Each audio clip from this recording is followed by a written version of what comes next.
저희는 지난 시간에 남자와 여자가 부부가 되면 남편과 아내라는 역할을 이 부부관계에서 맡는다라는 얘기를 했습니다.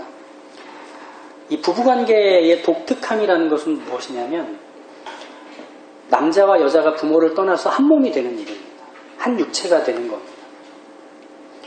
이것은 한 육체가 돼서 끝나는 게 아니라 이 하나가 된 것을 힘써 지키는 수고를 서로가 감당하는 것까지를 포함해야 합니다. 그리고 이 하나가 되는 방식은 단 한 가지만 소개됐습니다. 무엇이냐면 사랑입니다. 사랑.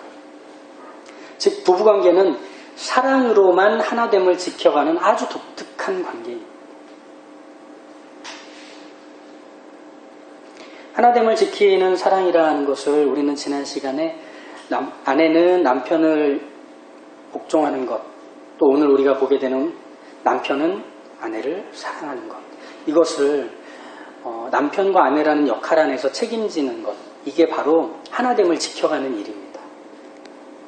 사랑이 아닌 다른 방식으로는 한 육체가 된 이 부부의 하나됨을 지켜가는 방법을 성경에서 소개받지 못했습니다. 부부는 서로 힘쓰고 애써야만 이 한 육체, 하나됨이 유지가 됩니다.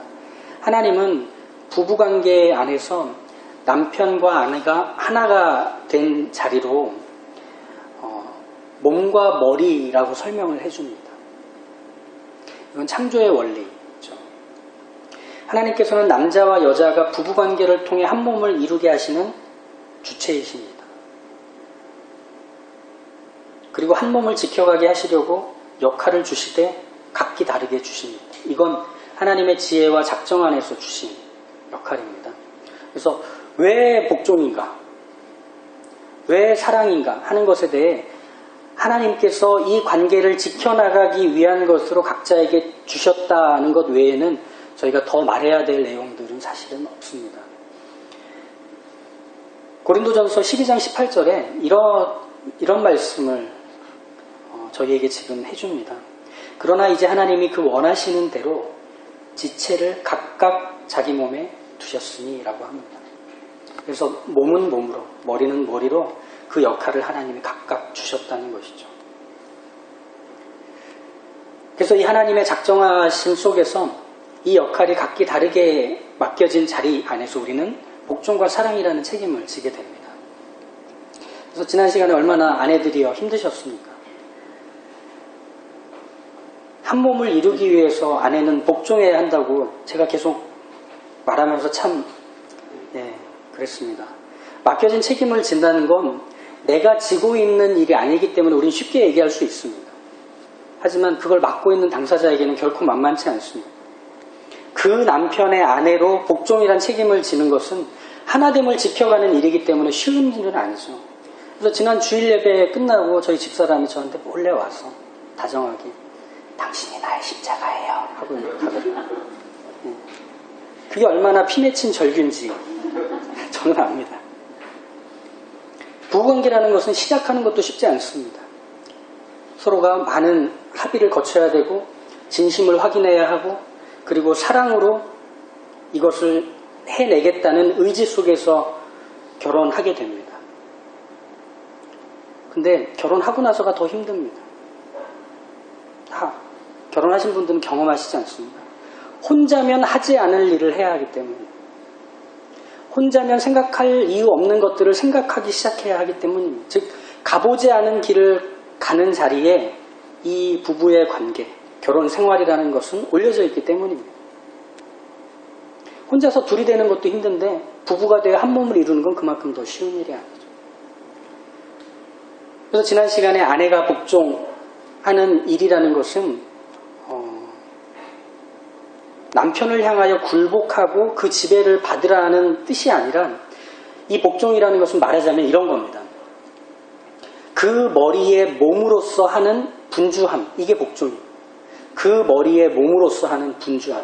머리만 있으면 육체라고 할 수 없습니다. 몸만 있어도 육체라고 할 수 없습니다. 몸과 머리가 하나가 되어 있는 그게 한 육체가 되는 것이죠. 그래서 그 남편의 아내로서 복종이란 말하자면 그 머리에 몸으로서 하는 수고를 얘기하는 겁니다. 머리만 있다고 한번 생각해 보십시오. 모기가 볼을 꽉 물었어요. 간지럽죠. 그러면 뭘 해야 되나요? 긁어야 되는데 몸이 안 긁어주면 어떻게 해야 되죠? 벽으로 가야죠. 비벼야죠. 머리가 혼자 비비고 있어야죠. 머리가 벽에 가서 비비지 말라고 몸인 손이 가려운 곳을 긁어주는 게 말하자면 복종인 겁니다.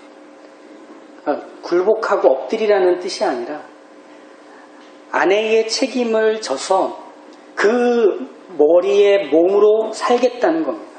그렇지 않으면 몸과 머리는 서로 상해갑니다.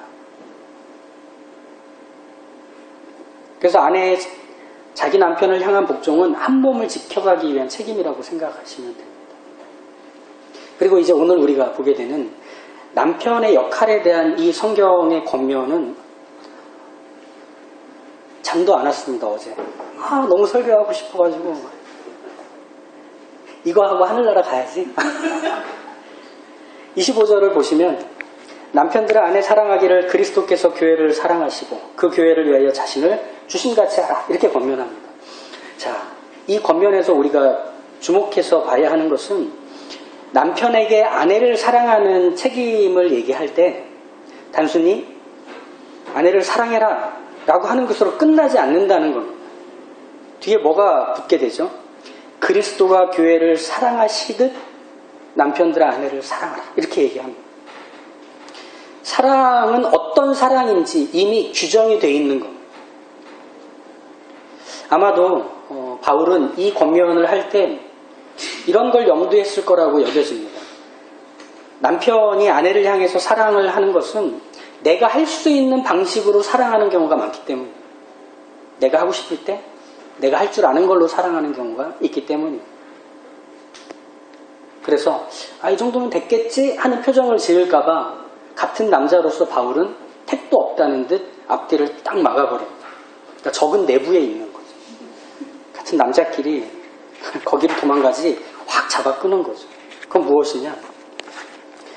그리스도께서 교회를 사랑하시는 것 같이 자기 자신을 주는 사랑을 하라는 겁니다. 이 사랑은 교회를 사랑하시는 그리스도의 사랑이면서 동시에 교회를 위한 사랑이기도 합니다. 그래서 26절을 한번 보시면 25절을 보시면 그 교회를 위하여 라는 것이 교회를 사랑하시고 다음에 붙어 있습니다. 즉 뭐냐? 그리스도께서 교회를 사랑하시는 것은 좀 더 구체적으로 말하면 그 교회가 되게 하려고 또 그 교회를 위하여 자기를 던져 사랑하는 거예요. 그래서 예수님은 이런 사랑을 감행하셨죠. 교회를 사랑하시되 교회를 위하여 자기 자신을 주시는 사랑을 물로 씻어서 말씀으로 깨끗하게 하사 거룩하고 영광스러운 교회로 세우시는 겁니다. 예수님의 교회를 향한 사랑은 자기 피로써 백성을 사서 그들의 거룩함과 영광스러움을 집어넣으시는 예수님만 하실 수 있는 방식의 사랑을 감행하신 겁니다. 그래서 예수님은 고난당하시고 십자가에서 자신의 생명을 주심으로 교회를 세우시는 겁니다. 그리고 그 교회를 거룩하고 영광스럽게 하십니다. 그런 면에서 볼 때 사랑은 자기 도취의 감정이 아닙니다. 사랑은 나를 만족시키려고 상대방의 기분과 상황 같은 것들을 수단화하는 게 아닙니다. 오히려 예수님께서 교회를 향해 보이셨던 사랑은 상대방의 만족과 상대방이 그 자체가 되게 하기 위해서 나를 수단화하는 것을 말합니다. 나를 갖다 주는 걸 얘기합니다. 남편이 아내를 위해서 자기 자신을 내주는 사랑이라는 것은 남편의 만족을 위한 게 아닙니다. 심지어 가정의 평화를 위해서도 아닙니다. 그건 아내의 유익을 위한 겁니다. 남편의 사랑은 아내의 유익을 위해서만 수고해야 되는 겁니다. 그래서 이 사랑의 독특함은 어디까지 우리가 생각해 볼 수 있느냐면 아내에게 유익한 것에 한정 짓는 사랑입니다. 그러니까 너도 좋고 나도 좋고가 아니라 너만 좋아입니다. 이 사랑에 너만 만족하고 이 사랑에 너만 유익하고 이 사랑에 너의 너됨이 풍성해져 가는 것이 바로 남편이 아내에게 해줘야만 하는 사람이에요. 이런 사람 경험하셨나요? 제가 지금 정죄하는 건가요?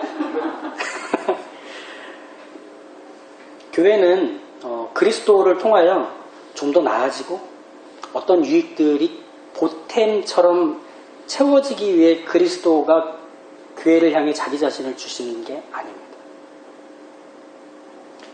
그리스도께서 교회를 향하여 자기 자신을 주시는 사랑을 한 것은 없던 교회가 생겨나게 한 겁니다. 교회의 거룩과 순결이란 이 아름다운 정체성은 그리스도께서 자신을 다 주시자 비로소 이루어진 겁니다. 즉 남편은 자기를 던져서 아내가 아내 될 수 있도록 그 책임을 맡아야 한다는 뜻입니다. 너는 네 거 하고 나는 내 거 하고가 아니라 내가 내 걸 해서 너를 너 되게 하는 겁니다.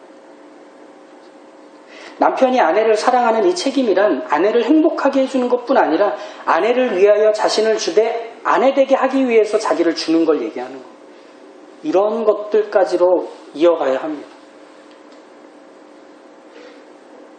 그래서 어떤 보상도 대가도 바라지 않고 그저 아내를 위하여 희생하는 것, 자신을 낮춰서 아내를 높이는 이 사랑을 하라고 남편들에게 지금 얘기하는 겁니다. 이걸 통해 아내가 얼마나 사랑받기에 부족함이 없는 존재인지, 당신은 어떤 보상과 대가를 기대하지 않는 사랑을 받아도 되는 사람인지를 남편이 해줘야만 한다는 것. 그래서 아내를 향해 이런 희생적이며 자기를 내주는 사랑을 하는 건 남편들에게는 너무 힘든 일입니다. 차라리 죽이면 죽였지 어떻게 여기까지 하나 이렇게 생각할 수 있습니다. 왜? 이 사랑은 자기를 넘어서서 해야 하는 일이기 때문에. 자기가 할 만한 일을 하는 게 아니라 자기 밖에서 하는 일이기 때문에. 보통 저도 그렇지만 결혼을 하고 나서 남편이 뭔지에 대한 그 상을 그릴 때는 아버지가 어머니에게 하는 모습들을 기초로 하는 경우가 많습니다. 그런데 분명히 기억하셔야 하는 건 내가 결혼한 상대는 내 아버지의 아내가 아닙니다. 내가 결혼한 상대는 한 번도 누군가에게 이런 사랑을 받아본 적이 없는 사람입니다. 그 사람을 사랑하는 것. 나와 함께 한 몸을 이루고 있는 아내는 이제부터는 내가 그를 사랑해서 아내라는 그리고 여자라는 그 존재의 아름다움을 내 사랑으로 만들어내야 하는 책임이 남편에게 주어지는 것. 그러니 그게 쉽겠습니까? 그게 좀처럼 잘 되겠습니까? 그렇지 않아요. 만만치 않은 일입니다. 그러니까 남자들이 자꾸 이런 부분에서 협상을 시도하려고 합니다. 알잖아. 나는 우리 아버지가 경상도 분이라 표현도 잘 못하고 난 자신 없어. 난 사랑에는 젬병이야. 내가 당신이 뭘 원하는지도 파악이 안 되니까 좀 이해해줘. 이거 안 되는 것 같아 나한테. 기능적으로 없는 것 같아. 이러면서 좀 자기가 잘하는 것들로 채우겠다고 합니다. 그러면 아내 편에서도 그래도 애쓰는데 하면 적당히 타협을 해주려고 하죠. 그거 우리가 타협할 문제가 아닙니다. 남편의 역할은 하나님이 그에게 맡겨준 거지 내가 그 사람에게 해줘도 되고 안 해줘도 되는 어떤 옵션이 걸린 게 아니라는 뜻입니다. 즉 사랑이라는 것은 숙달해서 향상시키는 기술이 아닙니다. 대체가 가능한 그 여러 가지 옵션 중에 하나도 아닙니다. 사랑이라는 것은 남편이 아내를 사랑하는 책임을 하나님 앞에서 받았기 때문에 내가 해야 될 책임이지 아내가 그래 나중에 하자. 50 넘어서 하자. 60 넘어서 하자. 우리 금혼식 할 때 할까? 이렇게 할 수 있는 게 아닙니다. 사랑은 하나님이 그 남편에게 주신 책임입니다. 사랑은 그렇습니다. 그래서 자신이 판단하고 결정해서 아내로 맞아들여 결혼하여 부부관계로 맺어진 자리에서 이제 남편은 도망갈 데 없습니다. 자기를 던져 사랑하는 일만 있을 뿐입니다. 그래서 내 사랑으로 이 아내를 바로 그 아름답고 하나님이 기뻐하시는 아내에게 만들어 가야 합니다.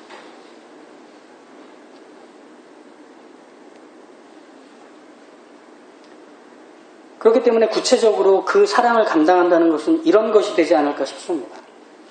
나와는 다른 상대를 이해하기 위해서 우리는 몸부림을 쳐야 돼요.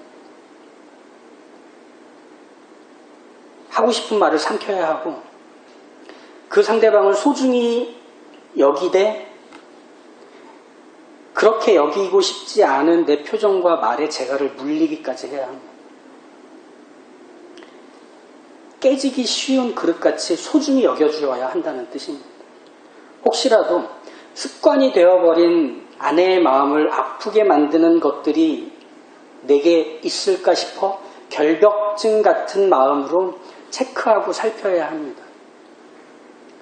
저는 시골에서 커왔기 때문에 남편들이 아내들을 비하하는 것, 그래서 한번 함께 모였을 때 깔깔대고 웃는 것이 저한테는 공기처럼 익숙했습니다. 그래서 가끔 제 집사람이 옆에 있으면 그래 오늘 내가 뜨겠다 하는 마음으로 이렇게 막 이렇게 웃음거리를 만들 때가 있습니다. 저만 그렇다는 듯 보지 마세요. 이런 것들에 우리는 깨어 있어야 합니다. 그리고 또 상대방이 나의 유일한 즐거움이고 기쁨인 것처럼 대하기로 해야 합니다. 아내가 여자일 때, 연애할 때 보여줬던 사랑스럽고 소중했던 그 장점, 그 지혜로움, 유능함, 탁월한 마음 씀씀이, 그 아름다움, 이것들은 결혼을 하면서 사라진 듯 여길 수 있습니다. 근데 그건 당연한 거예요. 왜냐하면 내 사랑하는 여자도 아내로서 살아본 적이 없거든요. 그러니까 자기도 뭘 해야 될지 준비되지 못했을 뿐입니다. 남편이 그 아내를 사랑해야 한다는 건 그 아내만으로 즐거워하고 기뻐하기로 작심하는 겁니다. 다른 즐거움, 다른 만족, 다른 기쁨을 찾기 위해 두리번거리지 않고 그 사람에게서만 기쁨을 얻고 즐거움을 찾기로 각오하는 겁니다. 그러기 위해서 뭘 해야 될까요? 아내가 아름다워지도록, 아내가 아내다워질 수 있도록 우리는 끊임없이 그 아내의 장점을 찾아내야 하고 아내가 잘할 수 있는 것들을 살펴줘야 하고 아내에게서 보이는 티나 주름 잡힌 것이 있다면 그것을 없이 하도록 내가 수고해야 되는 겁니다. 내 말이 다리미가 되어야 됩니다. 그리스도가 교회에 그렇게 하시잖아요. 우리가 해야 되는 책임이 바로 그겁니다. 남편이 아내를 사랑하는 일은 이렇게 만만치 않습니다. 이런 구체적인 내용들을 우리가 평생 해야 하기 때문입니다. 그런데 여기서 우리가 오늘의 내용의 하이라이트에 도달하게 되는데요. 남편이 아내를 사랑하는 일은 하나님이 그에게 맡기신 책임이라 말씀하였죠. 그럼 하나님이 왜 그 책임을 맡기셨을까가 이제 오늘의 중요한 내용입니다. 왜 맡기셨죠? 하나됨을 지켜가려고 맡기신 겁니다. 이 에베소서 5장에 아내들이여 남편들이여 하고 있는 이 내용들은 하나같이 좋은 남편이 되라는 얘기가 아닙니다. 좋은 아내가 되라는 얘기가 아닙니다. 동네마다 연료비를 세운 곳 옆에는 늘 교회가 있더라. 이런 얘기를 해주고 싶어서 이 내용들이 겉면처럼 등장하는 게 아닙니다. 좋은 부부관계를 만드는 걸 목표로 했다면 그리스도와 교회에 대한 소개는 겉절이 됩니다. 겉절. 이해가 되시죠? 들러리에 불과한 겁니다. 아내들이여 남편에게 복종하는데 이건 교회가 그리스도를 향하여 하듯이 해야 되는 거야. 남편들이여 아내를 사랑해야 하는데 그건 그리스도가 교회를 향하여 자신을 던짐같이 사랑해야 하는 거야. 라고 하는 소개를 하기 위해서 끌어온 들러리에 불과하다면 우리가 에베소서 1장부터 쭉 봐온 하나님의 교회의 영광과 거룩함의 아름다움에 대한 소개는 왜 여기서 찌그러질 수밖에 없게 되는 거죠? 그런 적용을 말하고 싶어서가 아닙니다. 이 권면은 무엇을 소개해 주느냐면 하나 된다는 것의 영광과 아름다움의 신비를 얘기해 주는 겁니다. 하나됨이라는 건 너무 놀라운 일입니다. 서로 너무나 다른 삶을 살아왔던 사람과 사람이 만나서 어떻게 하나가 되는 거지? 세상은 이렇게 얘기하죠. 사랑의 결실로 부부관계와 가정이 세워진다. 오직 사랑이면 모르는 사람과도 하나가 되고 총과 칼을 내려놓고 함께 노래를 부르고 심지어 사랑만 하면 부부가 되어 가정까지 이룬다고 세상을 소개합니다. 회복하시려면 다시 사랑을 서로 안에서 확인하셔야 됩니다. 이런 식으로 솔루션을 줍니다. 사랑 하나면 모든 게 해결된다는 사랑 만능 논리가 그렇게 소개되는 거죠. 하지만 성경이 우리를 이끌어서 데려가는 곳은 사랑이 아니라 하나됨에 대한 것이고 그 하나됨을 그토록 바라시는 하나님에 대한 소개를 하려 하는 겁니다. 하나됨은 구원과 직결되어 있습니다. 구원은 무엇이냐면 예수 그리스도와 내가 하나가 되어 함께 하는 겁니다. 이게 구원입니다. 예수 그리스도와 내가 하나가 되어 함께 하는 것이죠. 이 함께 한다는 것은 같은 곳을 바라보며 우우하고 몰려가는 것을 말하지 않습니다. 말하자면 나란히 보폭을 같이 맞추는 거고 어깨를 맞대는 것이고 함께 노를 저어가는 겁니다. 이게 함께하는 것 하나됨이죠. 예수님과 함께한다는 것은 그분과 내가 서로를 알고 서로를 바라보며 서로를 사랑하는 그것을 말합니다.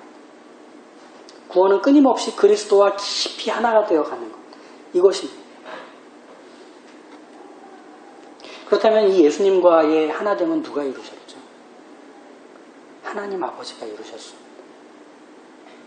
하나님께서는 예수 그리스도의 허리에서 교회를 꺼내셨습니다. 그분을 죽이셔서 그 허리에서 교회를 꺼내오셨습니다. 교회는 그리스도의 희생과 순종을 받으신 하나님이 사랑으로 이뤄내신 결실입니다. 그래서 그리스도와 교회는 서로 다르지만 그리스도와 교회는 하나입니다. 예수님과 함께 한다는 것은 내가 그분을 바짝 쫓는 그것을 말하는 게 아니라 하나님께서 나와 그리스도를 한 몸 되게 하신 이것을 힘써 지키는 게 바로 함께 하는 것. 지켜가는 방식이 교회는 복종과 경배고 그리스도는 사랑과 은혜가 되는 거죠. 부부관계 안에서의 신비도 마찬가지입니다. 하나님께서는 아내를 남편의 허리에서 꺼내셨습니다. 그래서 둘은 각기 달랐지만 한 육체를 이루게 됩니다. 여기서 부부의 하나됨을 시작하고 이 책임을 지라 요구하시는 분은 결국 하나님이시지 않습니까? 그러면 그 하나님께서 우리에게 지금 말씀을 하시는 겁니다.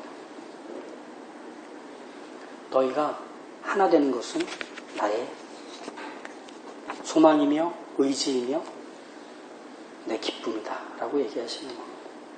한 몸을 이룬 서로는 이 한 가지 책임을 하나님 앞에서 받는 겁니다. 그래서 아내는 남편에게 복종하는 것으로 한 몸을 이루어가는 것이고 남편은 아내를 사랑하는 것으로 한 몸을 이루어가는 겁니다. 그것이 바로 그 남편과 그 아내의 책임을 통해 건강한 한 몸을 유지시켜주는 단 하나의 조건이기 때문입니다.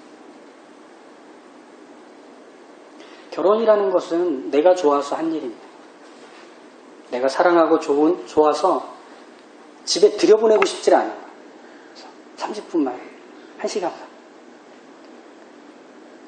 함께 있으면 행복하고 든든할 것 같아서 결혼을 결심했습니다.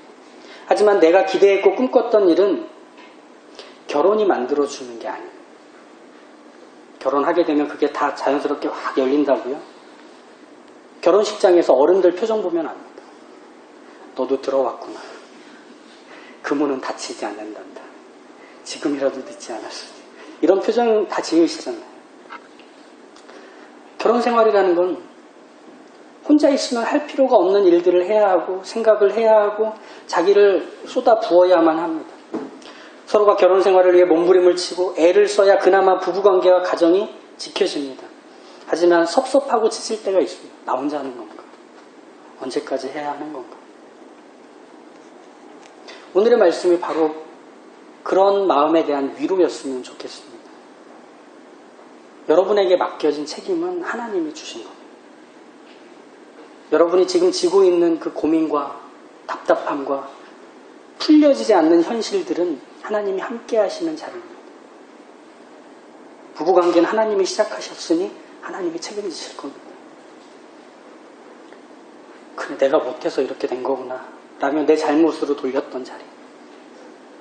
저 사람은 언제까지 저럴 건가라며 그 사람에게 탓하며 돌려냈던 그 자리에서 하나님은 하나 되게 하신 것을 힘써 지켜가실 겁니다. 그래서 먼저 은혜 받은 그 부부관계 안에서의 한 사람에게 하나님은 은혜를 가득 베푸셔서 하나님 앞에서의 그 역할을 감당하는 사람으로 넉넉히 그 일을 할 수 있게 하실 겁니다. 그래서 어떻게 만드는지 아세요? 먼저 된 사람을 통해 바뀌지 않을 것 같은 배우자를 나중된 사람으로 만드십니다. 그래서 그 하나됨을 책임지시는 하나님의 의지를 그 관계 안에서 발휘하십니다. 그러니 기억하십시오. 그리스도와 교회는 영원히 끊어지지 않습니다. 그렇다면 하나 되게 하신 부부의 관계없이 하나님께서 그 관계 안에서 무엇으로도 끊어지지 않게, 찢겨지지 않게 지키실 겁니다. 그러니 내가 하는 일이 하나님이 나에게 맡기신 역할임을 기억하며 하나님을 바라보며 그를 위해서 복종하십시오. 내가 하는 일이 하나님이 맡기신 역할임을 기억하며 하나님을 바라보며 그를 사랑하십시오. 부부의 하나됨은 우리 둘이 하나이길 그토록 바라신 하나님의 소원이기 때문에 하나님의 소원이 이 관계를 채울 것입니다. 그래서 33절의 말씀과 같이 너희도 각각 자기 아내 사랑하기를 자신과 같이 하고 아내도 자기 남편을 존경하라. 각각 하나님 앞에서 맡겨진 그 각각의 자리를 지켜내셔서 하나님이 무슨 일을 어떻게 하시는가를 지금의 자리에서 끊임없이 맛보시는 주의 복된 자녀들의 생애가 되시길 간절히 축복합니다. 기도하시겠습니다.